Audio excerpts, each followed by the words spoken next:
तेलंगाना के सीएम रेवंत रेड्डी अपने काम से ज्यादा विवादित बयानों के लिए जाने जाते हैं।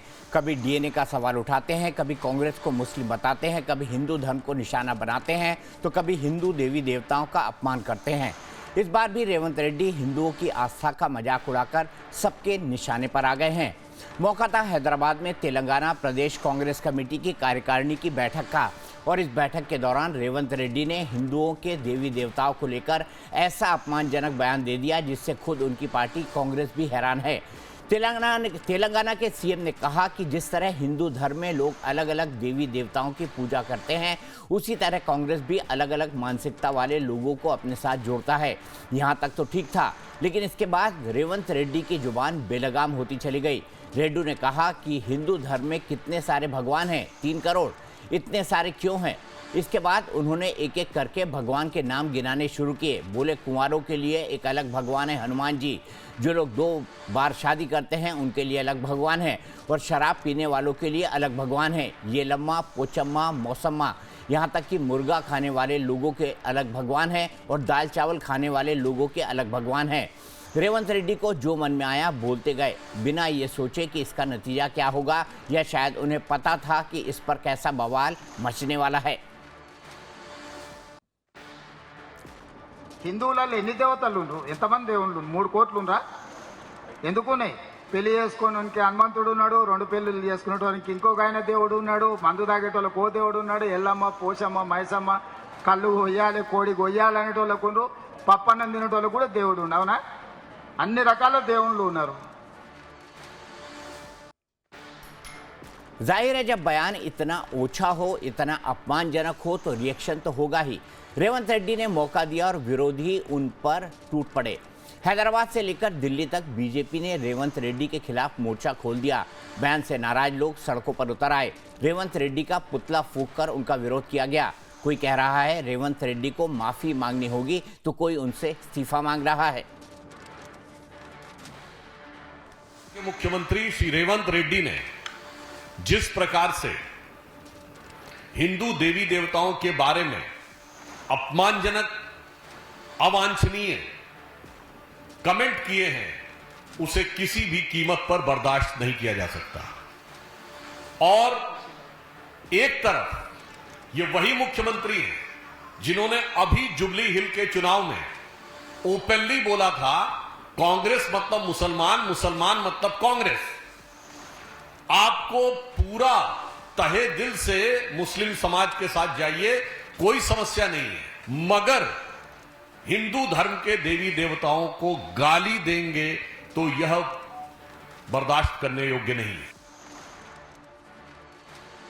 बीजेपी के साथ संघ का भी आरोप है कि रेवंत रेड्डी ने हिंदू समुदाय को शर्मिंदा किया है, अपमानित किया है, इसीलिए उन्होंने माफी मांगनी चाहिए। केंद्रीय मंत्री गिरिराज सिंह ने कहा कि केवल औरंगजेब के वंश से जुड़ा व्यक्ति ही ऐसी भाषा का इस्तेमाल कर सकता है। केंद्रीय मंत्री प्रहलाद जोशी बोले, हिंदुओं का अपमान करना कांग्रेस और उनके साथी दलों की एक आदत बन गई है। तेलंगाना से ही आने वाले केंद्रीय गृह राज्य मंत्री बंडी संजय कुमार ने कहा, रेवंत रेड्डी पहले भी कह चुके हैं कि कांग्रेस एक मुस्लिम पार्टी है, जबकि केंद्रीय मंत्री जी किशन रेड्डी ने कहा रेवंत रेड्डी AIMIM से दोस्ती के कारण ऐसे अहंकारी बयान दे रहे हैं।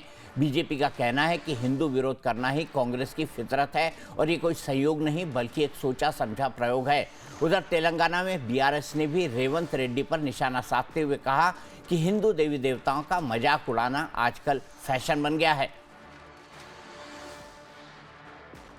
मैं तो धिक्कार शब्द से शुरू करूंगा कांग्रेस के लिए कि जिस प्रकार के शब्दों का प्रयोग तेलंगाना के मुख्यमंत्री कांग्रेस के ATM रेवंत रेड्डी जी ने कहा है आज हिंदू देवी देवताओं के लिए, ये न केवल आपत्तिजनक है, ये घृणक है। रेवंत रेड्डी जी, यह जो आप ट्यूशन क्लास से सोनिया गांधी जी से और राहुल गांधी से सीख के आ रहे हैं कि जाइए और हनुमान जी, माँ दुर्गा, शिव जी और विष्णु जी के खिलाफ बोलिए, आपको अभी भी समझ नहीं आया? सुदर्शन चक्र चला है कांग्रेस पार्टी के ऊपर, छिन्न विच्छिन्न होकर पड़े हुए हैं। कांग्रेस पार्टी एक मुहिम चला रखा है हिंदुओं के खिलाफ। जो भी इस तरह की बात बोलेगा ना वो भारत के संविधान में भरोसा रखता हो, ना वो भारत की संस्कृति से वास्ता रखता हो। वो कहीं न कहीं उसका इमोशन आक्रांताओं से, मुगल आक्रांताओं से जुड़ा रहा हो, वही व्यक्ति ऐसा बोल सकता है। जहां तक कांग्रेस का सवाल है तो वो रेवंत रेड्डी के इस बयान के बाद बैकफुट पर है, लेकिन सवाल सियासत का है, इसलिए खुलकर अपने नेता का विरोध भी नहीं कर सकते। इसीलिए अंदर खाने चाहे रेवंत रेड्डी को जो भी नसीहत दी गई हो, पर मीडिया के सामने कांग्रेस के नेता उनके बचाव में ही बयान दे रहे हैं। सुनिए इस मुद्दे पर कांग्रेस की क्या दलील है। आप भाई तो भगवानों की संख्या चाहे हिंदू हो या और कोई मैथोलॉजी हो, उसमें इस तरह की चीज़ें हैं जो हकीकत है। इसको छिपाया नहीं जा सकता, या इस पर पर्दे नहीं डाले जा सकते। मुझे लगता है कि मीडिया वालों को इस तरह के फालतू के विषय, रेवंत रेड्डी जी का पूरा बयान आपने सुना है, वो बयान नहीं है और ना उसमें ऐसी कोई बात है, तो उस पर कौन सी टिप्पणी करे व्यक्ति, मतलब खबर के लिए कुछ भी। कांग्रेस चाहे कुछ भी कहे, पर सच तो यही है कि रेवंत रेड्डी पहली बार इस तरह की बात नहीं कह रहे। उनके खाते में विवादित बयानों का भंडार है। पिछले साल यानी 9 मई 2024 की तारीख याद कीजिए। तब रेवंत रेड्डी ने कहा था कि भगवान की फोटो लेकर कुछ मांगने वाले हिंदू नहीं बल्कि भिखारी हैं। पिछले महीने यानी 5 नवंबर 2025 का ये बयान तो याद ही होगा, जब एक चुनाव प्रचार के दौरान रेवंत रेड्डी ने कहा था कि कांग्रेस का मतलब मुस्लिम है और मुस्लिम का मतलब कांग्रेस। अब 3 साल पुराना उनका डीएनए वाला बयान भी याद कर लीजिए। 6 दिसंबर 2022 को तेलंगाना चुनाव से पहले तत्कालीन सीएम केसीआर पर निशाना साधते हुए रेवंत रेड्डी ने उनके डीएनए को बिहार का और डीएनए को तेलंगाना का बताया था। उन्होंने कहा था कि तेलंगाना का डीएनए बिहार के डीएनए से बेहतर है। इसी तरह 31 जनवरी को रेवंत रेड्डी ने केसीआर की तुलना 1000 रुपये के नोट से करते हुए कहा था कि केसीआर भी 1000 रुपये के नोट की तरह ही चलन से बाहर हो गए हैं, जिसकी कोई वैल्यू नहीं है। इससे पहले जुलाई 2023 में तेलंगाना चुनाव के वक्त उन्होंने किसानों को लेकर भी विवादित बयान दिया था। तब रेड्डी ने कहा था कि 3 एकड़ जमीन वाले किसान को 24 घंटे मुफ्त बिजली क्यों चाहिए, ये तो सरकार का घाटा और सरासर भ्रष्टाचार है। ये और बात है कि बाद में वो अपने बयान से पलट गए और उन्होंने किसानों को 24 घंटे मुफ्त बिजली देने का ऐलान किया।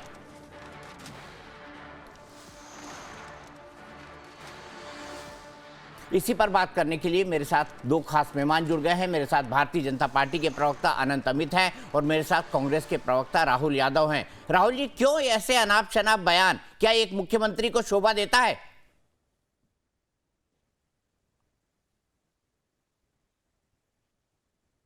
राहुल, मेरी बात सुनाई दे रही है आपको?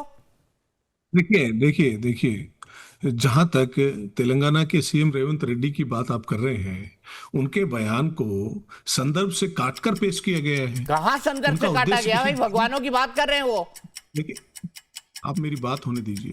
देखिए, उनका जो उद्देश्य था वो किसी धर्म को अपमानित करने का नहीं था, बल्कि भारत की विविधता, आस्था और सांस्कृतिक विविधता का उदाहरण देना था। ये सिर्फ उनका एक उदाहरण मात्र था। भारत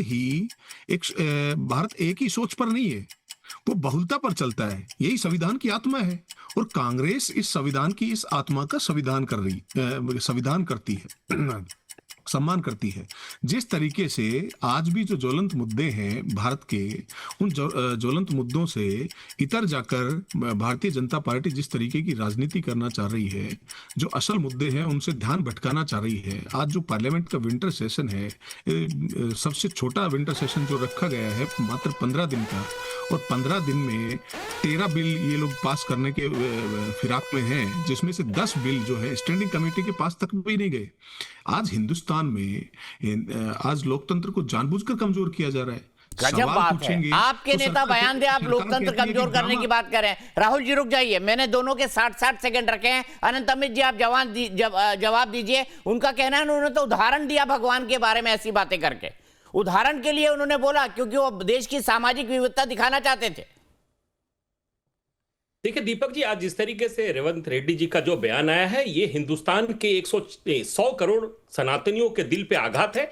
और ये पहली बार इनका बयान नहीं आया। अभी 3 दिन पहले हिमाचल के मुख्यमंत्री का भी एक बयान आया कि बच्चे जब राधे राधे कह रहे थे तो उन्होंने कहा राधे राधे क्यों कह रहे, नमस्कार क्यों नहीं कह रहे। तो इस तरह का बयान ये बताता है कि जिस तरीके से हिंदुस्तान में एक परंपरा सी चली आ रही है पिछले कुछ दिनों से, लगातार कांग्रेस और नेताओं द्वारा जो लगातार सनातन को बदनाम करने की एक साजिश रची जा रही है, वो आज पर्दाफाश हो गया है। आप देखिए, कांग्रेस के नेता सलमान खुर्शीद कभी कहते हैं कि जिस तरीके से उनका भी एक बयान आया था, वो आईएसआई से सनातन की तुलना करते हैं। प्रियंक खड़गे जी का बयान आता है, प्रियंक खड़गे जी जिस तरीके से कहते हैं, तो निश्चित तौर पे ये हिंदुस्तान के 100 करोड़ सनातनियों पे आघात है और ये साजिश रची जा रही है। अभी हमारे मित्र राहुल जी कह रहे थे कि पार्लियामेंट नहीं चलने दिया जा रहा है। साहब, पार्लियामेंट तो चर्चा का विषय है, चर्चा के लिए ही बना है, लोकतंत्र का मंदिर है, आइए चर्चा करें। लेकिन आपके नेताओं के द्वारा जिस तरीके से लोकतंत्र के मंदिर को बदनाम करने की साजिश रची जा रही है,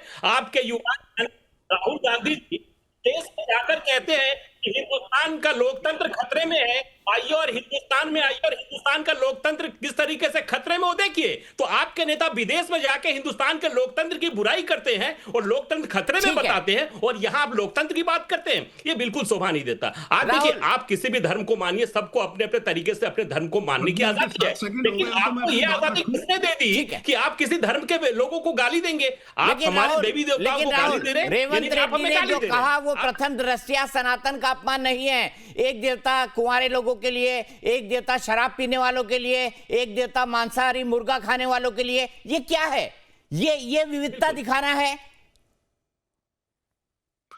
अरे भाई देखिए, उनका सिर्फ मात्र उनका उद्देश्य सिर्फ उदाहरण देना था कि भारत एक विविधताओं का ऐसा उदाहरण देश दिया है। जाता है क्या? इसमें सब भगवानों को मानने वाले लोग, सब भगवानों को मानने वाले लोग रहते हैं, सब धर्मों को मानने वाले लोग रहते हैं। यहाँ पे इस तरीके का उनका कोई किसी तरीके का कोई उद्देश्य नहीं था। भाजपा जो है विषय को डाइवर्ट करके और जिस तरीके से जो मुद्दों को छुपाना चाह रही है और चर्चा से भाग रही है। प्रधानमंत्री कहते हैं दिल्ली की सर्दी में खड़ा होके कि मौसम का मजा लीजिए। हाँ, दिल्ली के पोल्यूशन का मजा लीजिए, ये कहते तो ठीक था, लेकिन वो कह रहे हैं कि मौसम का मजा लीजिए, तो क्या प्रदूषण का मजा लें? और जब विपक्ष जो है मांग कर रहा है चर्चा के लिए, तो प्रधानमंत्री कह रहे हैं कि विपक्ष ड्रामा कर रहा है। विपक्ष के लगातार जिस तरीके से पिछले पार्लियामेंट सेशंस के दौरान भी माइक बंद कर दिए गए, और संसद जो है वो डिबेट की जगह है, सरकारी विज्ञापन की जगह नहीं है। प्रधानमंत्री देश में 11.5 साल में एक भी खुली प्रेस कॉन्फ्रेंस नहीं कर पाए, और जब हम संसद में सवाल पूछते हैं तो कहा जाता है कि ये हंगामा कर रहे हैं। आज मैं भाजपा के प्रवक्ता से पूछना चाह रहा हूं कि क्या नागरिकों की प्राइवेसी पर सवाल उठाना ड्रामा है? क्या चुनाव में वोट चोरी रोकने की मांग करना देशद्रोह है? क्या लोकतंत्र की रक्षा करना अपराध है? जिस तरीके से एसआईआर के नाम पर देश में सबसे संगठित वोट चोरी चल रही है, सिर्फ 60 दिनों में, मात्र 60 दिनों में पूरी मतदाता सूची बदली जा रही है। सबसे ज्यादा नाम हटाए जा रहे हैं एससी, एसटी और ओबीसी के और गरीब तबके के लोगों के। अब तक 41 बीएलओ की मौत हो चुकी है। ये आंकड़े नहीं है, ये लोकतंत्र की लाशें हैं। ठीक है। सरकार जो है चर्चा से भाग रही है। ये क्यों भाग रही है? क्या चर्चा तो हो रही है ना, अगले हफ्ते चर्चा हो रही है, इसी पर चर्चा हो रही है राहुल जी। नहीं, बल्कि डेटा मैनिपुलेशन सिस्टम है। अगले हफ्ते इसी पर चर्चा हो रही है। कोई बात नहीं, कोई बात नहीं, हम अगली खबर की तरफ चलते हैं, उस पर भी आप दोनों से बात करूंगा। इस बहस को यहीं पर विराम देते हैं।